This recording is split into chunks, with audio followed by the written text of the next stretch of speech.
अस्सलाम वालेकुम। आज से हम माइक्रोसॉफ्ट एक्सेल की क्लासेस स्टार्ट कर रहे हैं। तो जब आप माइक्रोसॉफ्ट ऑफिस का कोर्स करते हैं तो उसमें पास 3 ब्रांचेस ये माइक्रोसॉफ्ट वर्ड, एक्सेल और पावर पॉइंट करवाई जाती हैं। आपको इसके अलावा और भी हैं, लेकिन ये मस्ट 3 जो हैं ये मस्ट करवाई जाती हैं। ठीक है, तो माइक्रोसॉफ्ट एक्सेल हम क्यों यूज़ करते हैं? माइक्रोसॉफ्ट एक्सेल मुख्तलिफ़ किस्म के दफातर में और डेटा एंट्री के लिए यूज़ किया जाता है। इसमें रह के आप कैलकुलेशन का काम इजीली कर सकते हैं।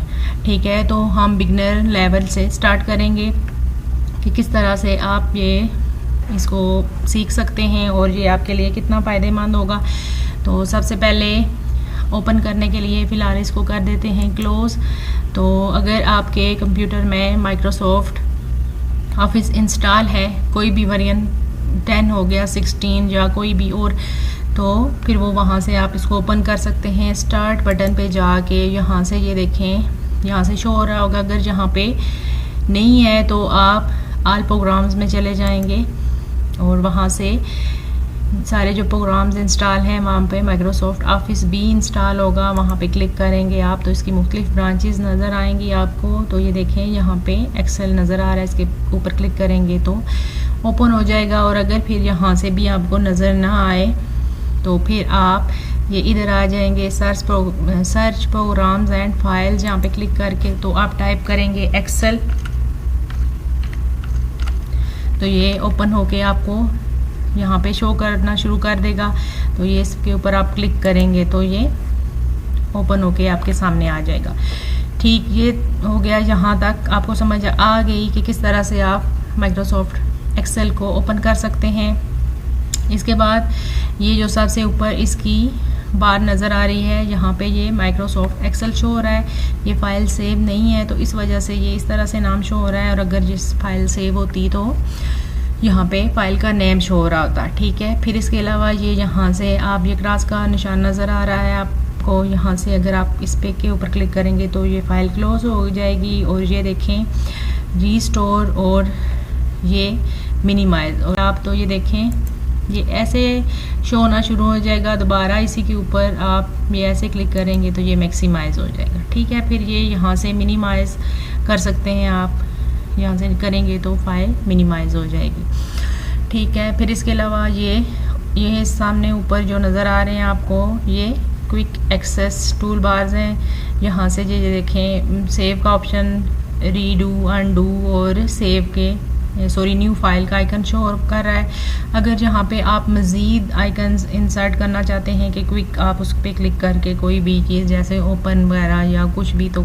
वो भी इंसर्ट कर सकते हैं। यहाँ पे आके ये देखें आपको ये छोटा सा ऐसे customize quick access toolbar ऐसे लिखा हुआ भी शो हो रहा है। और ये ऐसे जैसे माउस एरो इसके ऊपर लेके जाएंगे तो शो होना शुरू हो जाएगा। इसके ऊपर आप ऐसे क्लिक करेंगे तो ये देखें यहाँ पे और कोई चीज़ आप जो है जैसे ओपन रिसेंट्स फाइल जहाँ से आप ऐड करना चाहते हैं कर सकते हैं, और स्पेलिंग, ईमेल जो भी करना चाहते हैं, या ओपन का आप कहते हैं कि इधर सामने मुझे शो होना शुरू हो जाए बटन, इसके ऊपर आप क्लिक करेंगे तो ये देखें ये यहाँ से अगर मैं कोई और फाइल ओपन करना चाहती हूँ उसके ऊपर ऐसे ये मैं क्लिक करूँगी तो ये देखें ये मुझे उधर ले जाएगा जहाँ पे मेरी फाइल सेव है डॉक्यूमेंट्स के अंदर। ठीक है, तो ये यहाँ पे आप इंसर्ट भी कर सकते हैं और फिर इनको रिमूव भी कर सकते हैं। दोबारा आ जाते हैं, इसी के ऊपर क्लिक करें आप, ये देखें ये लिखा हुआ है शो बिलो दी रिबन्स, यानी रिबन्स के ये नीचे शो होना शुरू हो जाए। तो ये इस पर अगर हम क्लिक कर लेते हैं तो ये देखें ये यहाँ पे नीचे शो होना शुरू हो जाएगा।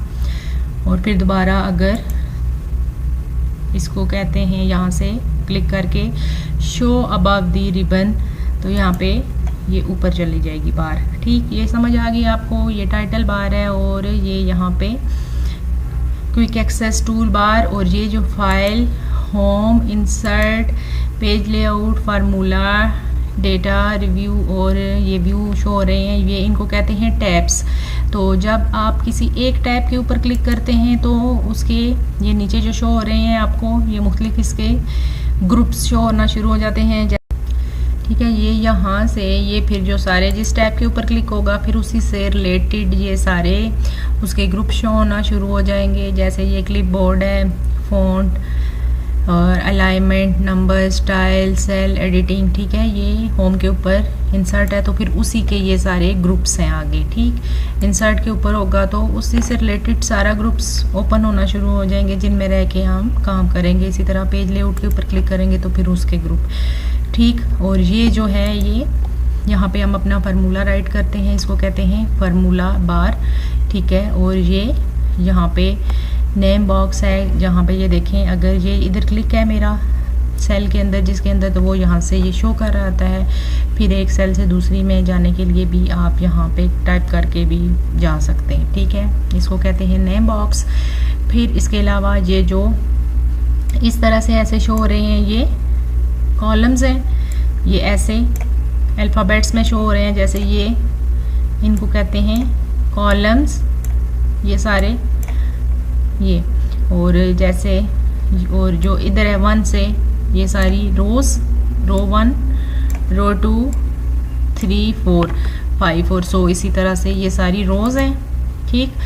और अब ये शीट है, इसके अंदर ये देखें शीट 1, शीट 2, शीट 3, तो ये मुख्तलिफ शीट्स नज़र आ रही हैं। तो एक शीट के अंदर कितने आप कॉलम हैं और कितनी रो हैं, ये अगर आप जानना चाहते हैं तो ये देखें यहाँ पे ये लिखा हुआ है बुक 1, यहाँ पे ये इधर आ जाएं फर्स्ट सेल के साथ एज इधर लिखा हुआ है, इसके साथ यहाँ पे ये ऐसे आपको निशान नज़र आ रहा है, ये यहाँ पे।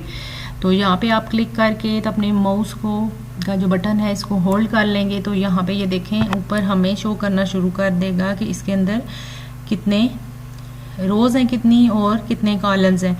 ये ले देखें इसमें 10,48,576 रोज़ हैं और 16,384 कॉलम्स हैं इसके अंदर, ठीक है। ये 10,48,576 रोज़ और 16,384 कॉलम्स हैं इसके अंदर, ठीक है, एक शीट के अंदर। तो फिर आप अंदाज़ा कर सकते हैं कि 3 तो हमें ये शो हो रही हैं, ठीक है, 3 शीट्स ये शो हो रही हैं और फिर हर शीट के अंदर इसी तरह से पेजेस हैं और रोज़ हैं, कॉलम्स हैं, ठीक है।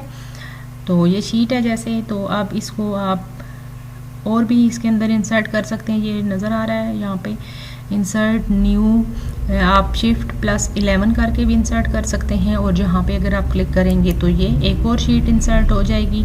और अगर आप इसको डिलीट करना चाहते हैं इसी के ऊपर राइट क्लिक करेंगे आप तो यहाँ से ये डिलीट हो जाएंगी, ठीक है। तो ये फर्स्ट है जैसे, तो अगर आप इसको रीनेम करना चाहते हैं तो राइट क्लिक करेंगे इसी के ऊपर और यहाँ पे इसका नेम भी आप रख सकते हैं, रीनेम के ऊपर क्लिक करेंगे और आप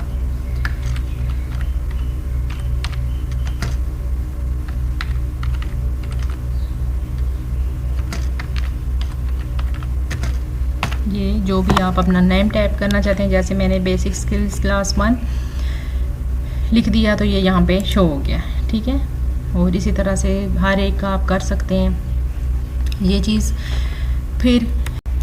फिर जैसे ये सिलेक्ट है सेल, ठीक है, तो फिर इसी तरह दूसरी के अंदर क्लिक करेंगे तो वो इसी तरह सेलेक्ट हो जाएगी। तो माइक्रोसॉफ्ट एक्सेल के अंदर कर्सर की 3 इकसान हैं, ठीक है। फर्स्ट कर्सर जो है सिलेक्शन के लिए फर्स्ट कर्सर है ये, इसको कहते हैं जहाँ से जो भी होगा तो आप इसको सेलेक्ट कर लेते हैं। सेकंड कर्सर है मूव कर्सर और थर्ड कर्सर है फिल कर्सर, ठीक है। तो फर्स्ट कर्सर ये बता चुकी हूँ आपके सिलेक्शन के लिए, और मूव कर्सर क्या फर्ज करें ये एक सेल है इसके अंदर कुछ टाइप कर लेते हैं, ठीक है, ये टाइप किया। और जब आप ऐसे माउस अपना एरो यहाँ पे लेके आएंगे ऐसे इसके ऊपर ये इधर, तो ये ऐसे चारों कोनों से एरो के शेप्स में आइकन माउस पॉइंटर जो है ऐसे शो होना शुरू हो जाएगा। आप यहाँ से फिर जब ये इस शक्ल में आ जाए तो इसको यहाँ से ड्रैग करके एक जगह से उठा के तो दूसरी जगह मूव कर सकते हैं, मूव कर्सर, ठीक है, ये चीज़। फिर इसके अलावा ये देखें इसी पे चेक करते हैं इसको भी, जो फिल कर्सर है ये जैसे यहाँ पे इसको ऐसे आप लेके आएंगे कोने के ऊपर, ये ऐसे प्लस के आइकन इसके शो होना शुरू हो जाएगा। तो आप यहाँ पे क्लिक करके माउस बटन से होल्ड करके ड्रैग करेंगे तो ये इसी तरह से सारी सेल के अंदर, जो एक सेल के अंदर था डेटा कॉपी करके सारी के अंदर सेलेक्ट कर देगा। इसके अलावा अगर इसके अंदर आप कोई वैल्यू इंटर करते हैं ऑटो सेलेक्ट फिर ये करेगा। जैसे कि इधर आ जाते हैं, यहाँ पे आप टाइप कर लें, ये टाइप किया, ठीक है। इधर आए और यहाँ पे ये देखें प्लस का आइकन बन गया। यहाँ से इसको सिलेक्ट करके क्लिक करके माउस बटन को होल्ड करके ड्रैग कर लेंगे आप, तो ये देखें यहाँ पे इसने हमें नंबर जो है डेटा मतलब माइक्रोसॉफ्ट एक्सेल के अंदर जो है हम इस तरह से नंबर्स में भी डेटा इंटर करते हैं और इस तरह से ये लिख के भी, ठीक है। तो ये यहाँ पे क्लिक किया हमने तो नंबर वो उसी तरह उसने इंग्लिश के जो लेटर्स थे वो उसी तरह शो किए हैं उसने, और जो नंबर्स थे जैसे 1 2 3 4 5 6 7 8 9 10 ये इस तरह से इसने चेंज करके खुद से सारों के अंदर इंसर्ट कर दिया, ऑटो फिल कर दिया, ठीक है। ये चीज़ समझ आ गई आपको। फिर इसके अलावा है इसमें ही इधर आके फर्ज करें यहाँ पे आके कोई टाइप करते हैं हम कुछ,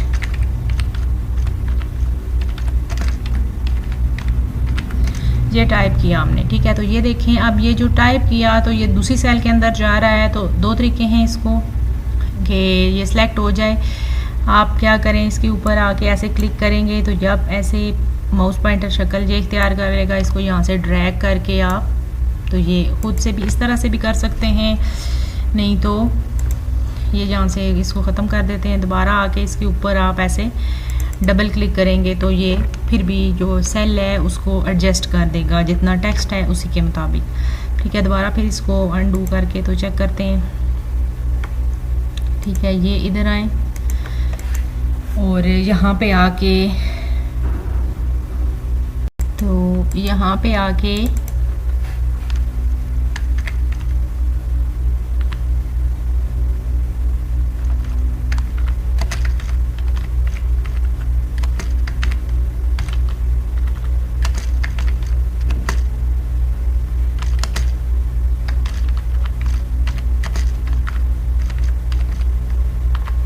ये, ठीक है, टाइप कर लिया। फिर इसमें ये देखें टैब की से जो है आप एक सेल से राइट अगर ये जाना चाहते हैं तो आप टैब की से एक सेल से दूसरी सेल के अंदर जाएंगे और फिर इसी तरह अप और डाउन एरो से भी आप इस तरह से जा सकते हैं ऊपर नीचे, ठीक है। अब ये चीज़ तो फिर इसी तरह से कोई भी रहा इसी तरह डेटा हम इंसर्ट कर लेते हैं। ये अब अगर आप ये इधर आके ये देखें ये एक सेल के दूसरी सेल में जा रहा है और ये जाके तीसरी में चला गया है, तो हम क्या करेंगे इधर आके फर्स्ट जिधर हमने टाइप किया है, ठीक है, इसके ऊपर आके आप ऐसे डबल क्लिक करेंगे ये, तो ये देखें ये उसने जो सबसे ज़्यादा डेटा था जिस सेल में उसके मुताबिक इस पूरे कॉलम को उसने एडजस्ट कर दिया। ये चीज़ समझ आ गई आपको कि जब आप लिख रहे हैं तो दो तरीक़ों से आप इसको यहाँ से ड्रैग करके भी और डबल क्लिक करके भी अपनी सेल को जो है सेलेक्ट कर सकते हैं जो इतना डेटा इंटर किया है उसके मुताबिक एडजस्टमेंट के लिए, ठीक है। ये चीज़ समझ आ गई आपको। फिर इसके अलावा ये देखें यहाँ पे ये नीचे शो हो रहा है नॉर्मल, अभी हम नॉर्मल के ऊपर आ रहे हैं। अब फ़र्ज़ करें आप प्रिंट लेना चाहते हैं, कोई भी टेबल आपने इंसर्ट किया तो उसका प्रिंट लेना चाहते हैं, तो फिर आपको कैसे पता चलेगा, इसलिए कि माइक्रोसॉफ्ट वर्ड के अंदर तो एक पेज होता था, ठीक है, आप उसके ऊपर काम कर रहे हैं, फिर इसी तरह दूसरा पेज खुद से इंसर्ट हो जाता था, उस पर काम करके फिर आप प्रिंट ले सकते हैं, ठीक है। इसके ऊपर अब आपने प्रिंट लेना है फ़र्ज़ करें, तो अब ये जैसे आपको ये ऐसे नज़र आ रही है छोटी बारीक बारीक लाइन, हर सेल जो है सेपरेट हुआ है, ठीक है। ये जैसे कॉलम्स इसी तरह और रोज़ शो हो रहे हैं, तो ये जो प्रोग्रामिंग के अंदर माइक्रोसॉफ्ट एक्सेल की प्रोग्रामिंग के अंदर ये चीज़ ऐसी बनी हुई है कि हमें शो कर रहा है और जहाँ से ये हमें कैलकुलेट करके देता है और सारी चीज़ें, ठीक है। लेकिन जब हम प्रिंट लेंगे तो ये जो जैसे ये सारा हमारा डेटा इंसर्ट है तो ये हमें इसी तरह से ब्लैंक पेज के ऊपर शो होगा। तो फिर जिस तरह से हम माइक्रोसॉफ्ट वर्ड के अंदर टेबल की फॉर्मेटिंग वगैरह करके तो काम करते थे, इसी तरह इसके अंदर भी हम टेबल की फॉर्मेटिंग करेंगे तो फिर वो उसी तरह से शो करना शुरू कर देगा। पहले चेक कर लेते हैं फिर मैं बताती हूँ आपको। ये देखें जैसे ये लिखा हुआ है नॉर्मल, अभी नॉर्मल के ऊपर है, तो ये पेज लेआउट के ऊपर अगर आप क्लिक करेंगे यहाँ से तो ये देखें इस तरह से ये पेज लेआउट इसने शो होना शुरू कर दी है। इसके अंदर मल्टी पेजेस हैं, ठीक है, एक शीट के अंदर। ये जैसे एक है तो ये देखें ABCDEFG यहाँ तक नज़र आ रहा है आपको। तो ये एक पेज के ऊपर इतने कॉलम्स शो कर रहा है। और इधर से ये नीचे आ जाए, ये देखें 47 रोज़ एक पेज के ऊपर इतना हम रह के काम कर सकते हैं, ठीक है। जब हमने इसके ऊपर क्लिक कर लिया, पहले हमें कोई ये सेपरेट करके शो नहीं कर रहा था। जब हमने इधर से क्लिक किया पेज लेआउट के ऊपर, दोबारा अगर हम नॉर्मल के ऊपर क्लिक करेंगे तो अब ये देखें आपको यहाँ पे ये बारीक सी लाइन नज़र आ रही है आपको। ये देखें, ये यहाँ तक ये एक पेज है, ठीक है। ये इसने इसको सेपरेट करके दे दिया, हमें सामने शो होना शुरू हो गया। अब हम अपने इस एक पेज के अंदर रह के काम करना चाहते हैं तो इसी के अंदर कर सकते हैं। फिर इसकी सेटिंग जैसे वर्ड के अंदर थी कि यहाँ पे पेज लेआउट के ऊपर जाके यहाँ से आप अपना पेज जो है फ़िलहाल पोर्ट्रेट है, लैंडस्केप करके भी अपना काम कर सकते हैं, ठीक है। जब प्रिंट लेंगे तो फिर वो उसी के मुताबिक जो आपने सेटिंग की होगी प्रिंट आपके पास आ जाएगा। और वहाँ पे यहाँ पे जैसे ये है, इसको सिलेक्ट करके आप तो ये होम के ऊपर आके तो ये देखें आप इसको ऑल बॉर्डर कर सकते हैं। तो फिर जब आप इसको यहाँ पे प्रिंट के लिए करेंगे, प्रिंट प्रीव्यू करेंगे फाइल के ऊपर जाके, ये साथ साथ जब फिर हम चीज़ें सीखेंगे तो फिर मैं आपको बताऊंगी। तो फिर जब टेबल इस तरह से करेंगे फिर वो इस तरह से शो होगा आपको, अदरवाइज़ ब्लैंक पेज शो होगा। ये चीज़ होगी कि यहाँ से नॉर्मल और फिर यहाँ से पेज लेआउट और ये पेज ब्रेक प्रीव्यू, इसके ऊपर क्लिक करेंगे तो वो शो होना शुरू हो जाएगा, ठीक है। फिर इसके अलावा ये देखें यहाँ पे ये आपको माइनस का ऐसे निशान नज़र आ रहा है, यहाँ पे आप क्लिक करके जूम आउट कर सकते हैं और यहाँ से प्लस पे क्लिक करके तो जूम इन, ठीक है। फिर इसके अलावा कीबोर्ड से आप कंट्रोल बटन प्रेस करके माउस के स्क्रॉल बटन से ऐसे इसको घुमाएंगे तो जूम इन और जूम आउट कर सकते हैं, ठीक है। ये चीज़ यहाँ से भी कर सकते हैं आप। फिर अब ये जो डेटा है हमारे पास इसको कर देते हैं ख़त्म। ये जो हमने टाइप किया था इस सारे को ख़त्म कर देते हैं। जैसे ये बॉर्डर भी हमने लगाया था तो ये यहाँ से जाके नो बॉर्डर कर लेते हैं, ठीक है। अब ये देखें आप कॉलम जो है 1 के अंदर, रो 1 के अंदर सेल के अंदर हैं, A1 सेल के अंदर है जो यहाँ पे ऊपर आपको शो हो रहा है। आप यहाँ पे अगर आप ये इधर हैं आप, और अगर आप माउस से यहाँ से अगर आप कीबोर्ड से कंट्रोल बटन प्रेस करके तो राइट एरो की प्रेस करेंगे तो ये आपको उस शीट की लास्ट कॉलम के अंदर ले जाएगा। दोबारा इधर से लेफ़्ट करेंगे तो फर्स्ट वाले पे आ जाएंगे। फिर माउस से ऐसे डाउन एरो जो है उसको करेंगे प्रेस, कंट्रोल बटन को प्रेस किए हुए, तो ये आपको सबसे आखिरी जो है कॉलम और रो उसके अंदर लेके चला जाएगा। जैसे ये देखें शुरू में मैंने आपको बताया था कि किस तरह से वो शो कर रहा था वहाँ पे ऊपर, ये यहाँ से भी इधर ही आपको ले जाएगा। जैसे कि ये यहाँ पे 10,48,576 रोज़ हमें शो कर रहा है, ठीक है। तो फिर इसी तरह से ये इधर आ जाएंगे लास्ट कॉलम की लास्ट रो में, ठीक है। और फिर अप से एरो से कंट्रोल बटन को प्रेस किए हुए अप एरो से करेंगे तो ये इधर, और राइट से करके फर्स्ट के अंदर आ जाएंगे, ठीक। ये चीज़ समझ आ गई कि किस तरह से आप ये कर सकते हैं। और फिर इस तरह भी हम शीट 1 के अंदर हैं, ठीक है। तो अगर आपने मुख्तलिफ शीट्स के अंदर काम किया हुआ है तो आप क्या करेंगे कि कंट्रोल बटन को प्रेस करके ये आपने इधर ये यहाँ पे ये देखें शीट्स शो हो रही हैं 1 2 3, ठीक है। तो अगर आप कंट्रोल बटन से कीबोर्ड से अप पेज अप के ऊपर क्लिक करेंगे तो ये पेज डाउन के ऊपर क्लिक करेंगे तो ये देखें दूसरी शीट के अंदर ऊपर ले गया आपको। फिर इसी तरह दूसरी दफ़ा करेंगे, जितनी शीट्स हैं एक से दूसरी, दूसरी से तीसरी और चौथी शीट्स के अंदर जा सकते हैं। और कंट्रोल बटन प्रेस करके अप करेंगे तो आप एक शीट से वापस फिर आ सकते हैं पहली के अंदर, दूसरी में, फिर पहली में। ये चीज़ समझ आ गई आपको यहाँ तक। तो आज की क्लास में हमने सीखा कि आप माइक्रोसॉफ्ट ऑफिस को किस तरह से ओपन कर सकते हैं। फिर सारा उसकी जो ये टैब्स हैं ऊपर, ठीक है, जैसे home tab, insert, page, format, सारी चीज़ें ये। अब इस फाइल को कर लेते हैं सेव,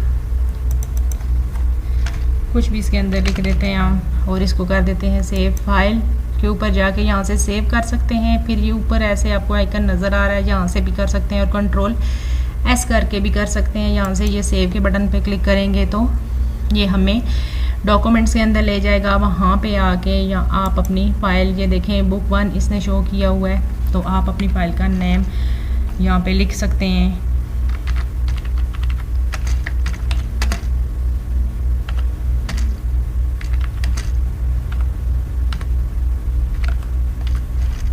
ठीक है, क्लास नंबर 1 लिख लेते हैं हम।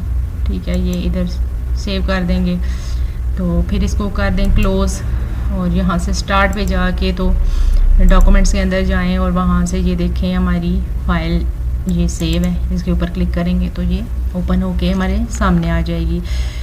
ठीक, तो आज की क्लास में हमने सारा इसका ले लिया व्यू के किस तरह से आप इसके अंदर रह के काम कर सकते हैं और कर्सर्स की कितनी ये इसमें एग्ज़ाम है और ये सारी चीज़ें। फिर इंशाल्लाह नेक्स्ट इसके अंदर काम स्टार्ट करेंगे तो फिर इजीली आप इसको इन चीज़ों को ध्यान में रख के काम करेंगे तो आसानी होगी आपके लिए। आज की क्लास में इतना ही, नेक्स्ट इंशाल्लाह अगली क्लास में मुलाकात होगी। तो मेरे चैनल को अगर अभी तक सब्सक्राइब नहीं किया तो सब्सक्राइब कर लें, वीडियो को लाइक करके शेयर करना है। अल्लाह हाफिज़।